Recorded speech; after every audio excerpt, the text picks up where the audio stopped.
Hello everybody. Welcome to Dialogues for Change. Life is not a void to be filled. It is a plenitude to be discovered. Today, I would like to share with you some thoughts on responsibility.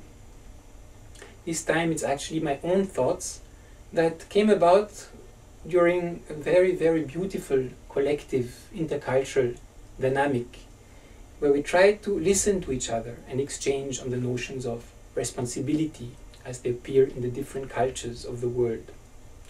So I tried to share a more European perspective. This article should therefore be seen primarily as an invitation to open a dialogue that will deepen our understanding of our implicit presuppositions, of invisible horizons, or to use Raymond Panikar's term, the myths we are rooted in. But although this text is an invitation to dialogue, it is also the result of previous discussions between the contributors to this book. It is therefore the fruit of a collective process that gave rise to a number of questions and a desire for clarification, which thus guided our deliberations. I would like to start by telling a story. A number of different versions of this story exist, varying in detail, but it is known throughout Europe and is part and parcel of European cultural heritage. We could take it as our starting point, from amongst many other possible points, to launch deliberations on the question of responsibility. Once upon a time, there was an incredibly strong giant who decided to serve the most powerful lord on earth. After much searching, he felt that he had found such a lord in the guise of a great king. He explained his quest to the king, who was only too happy to count him amongst his servants. One day the king and his retinue were returning to the castle after a long excursion. Night was beginning to fall.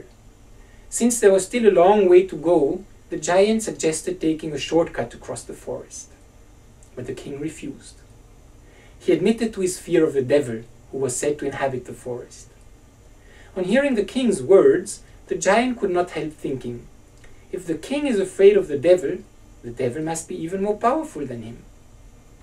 He therefore asked the king for permission to leave his service, since he wanted to serve the most powerful lord on earth. And he left to seek the devil. One day he met a troop of impressive-looking knights dressed entirely in black.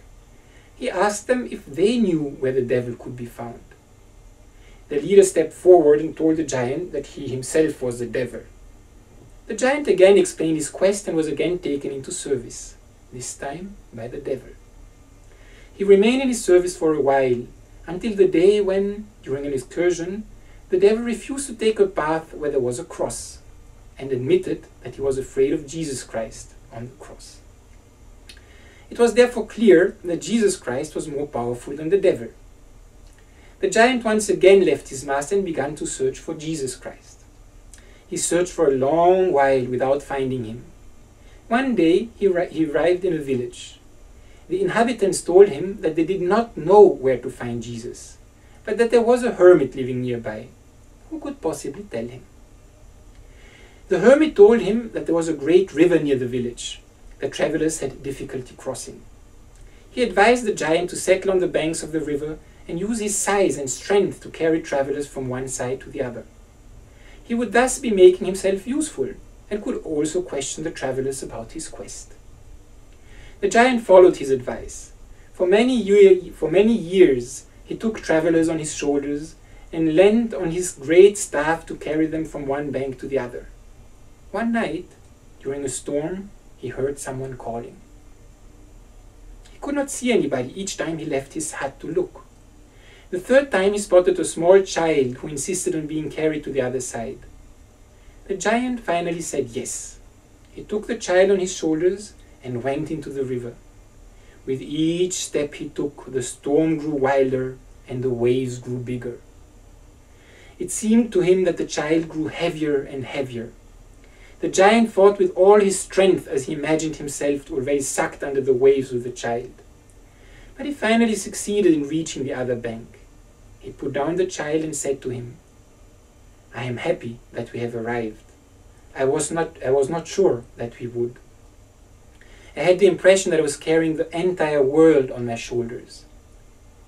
You were indeed carrying the whole world, said the child. I am the Christ you were seeking. From now on, you will be called Christophorus, he who carries the Christ. And he stuck the giant staff in the earth, where it took root and became a tree once again. This then is the legend of Saint Christopher, patron saint of travelers and gardeners. Without exploring the full complexity of the legend, it seems a suitable departure point on several levels for an intercultural dialogue on responsibility. Firstly, as the patron saint of travelers, is not Saint Christopher a figure who encourages encounters and discussions? Does he not appear as the link between two banks and different worlds? And as the patron saint of gardeners, does not his journeying to and fro provide fertile ground for the germination and growth of the seeds transported by the various passengers? Then there is the link, as revealed by countless discussions in numerous cultures, between responsibility and the idea of a load to be carried, a burden that we shoulder. But the legend also illustrates another aspect, one that various discussions and a comparison with other cultural visions shows to be profoundly European. Saint Christopher is not born to be a ferryman. He was not simply assuming a responsibility rooted in a condition inherited at birth. Although he assumed the consequences of entering the service of a lord, he did, however, freely choose whom to serve and when to change service. His story thus reveals a certain notion of autonomy of will. He was free to make his own choices, and he had to bear the consequences himself. The lessons that his different experiences and the responsibilities that went with them taught him broadened his perspective by giving him new criteria for making judgments, forcing him to look afresh at his sense of responsibilities.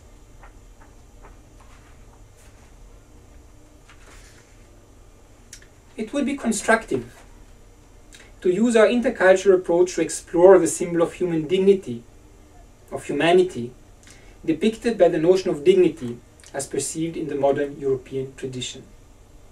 If dignity is herein rooted more specifically in the human being as an individual, other cultures see it rather as a person, the bonds of relationships in the human world, as well as, more broadly, in the cosmos, linking the human to the cosmos and the divine. Providing each other with answers in our dialogues, so we can become responsible in a way that would fulfill the three dimensions of our being, would possibly be a way forward in becoming more whole and enriching our vision of humanity and its dignity. And maybe, in Europe, we too could reconcile ourselves with the cosmos by considering the human impulse for freedom as a possible interpretation of the divine. Somewhat like Saint Christopher in the opening story, who experienced his divinity after exploring his humanity and planted his staff so that it became a tree, symbol of the living cosmos linking the heavens and the earth. I hope that you found these thoughts on responsibility in the intercultural dialogue and this beautiful story of Saint Christopher, which I like very much, inspiring on this Tuesday, 10th of January, 2012. Thank you.